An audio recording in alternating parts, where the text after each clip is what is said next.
What's your level of concern right now with the groin?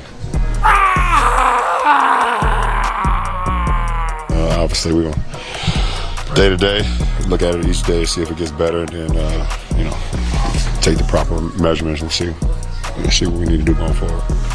Just what's the process for you mentally over the years? When you have something happen like that, and do you wait to get imaging back, or do you kind of have a certain feel? I don't know. Sit down and rap with Mike and figure out. What? Oh no!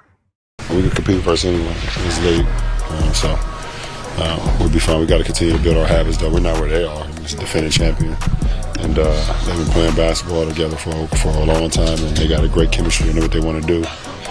We made an acquisition late in the season, and we're still trying to build. And we want to get full. That's the number one objective for us: how we can get full, get all our guys together, and see exactly what we look like. So, but we feel like we compete versus anybody. Can you point to a play or sequence that caused the? Yeah, it was the last play. The last score I had spun on Jaylen Brown. For me, we extended it a little bit too much. A couple pivots, and then when I landed, I felt it. So that was the last play I spun on. Is it something you managed since basically your first season? Is it something that you had been actively dealing with before tonight? No, it just happened. Look at that timeout. Like, you spent that whole timeout stretching, like, trying to see if there was a way. What was kind of going through your mind during that process, and how frustrating was it, that walk from the corner? The first thing that popped in my mind was Christmas Day, my first year with the Lakers. The first thing that popped in my mind,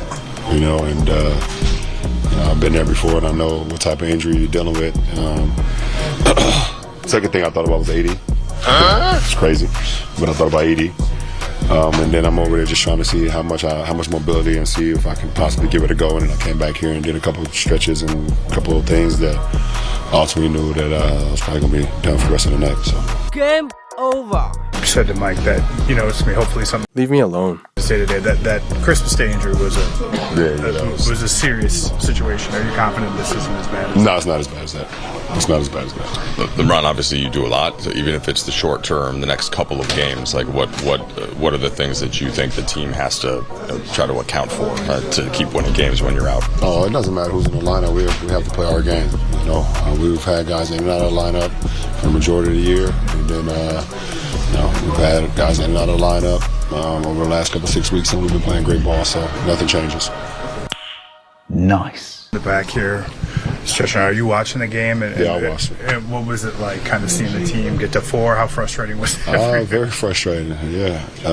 When I got back here, I looked at the score. It was 90. That's the moments you live for, especially in a game like this, and not being out there. So, but I was cheering on the guys when I was back here. We continue with the. Do you know what time it is? Yeah, for sure.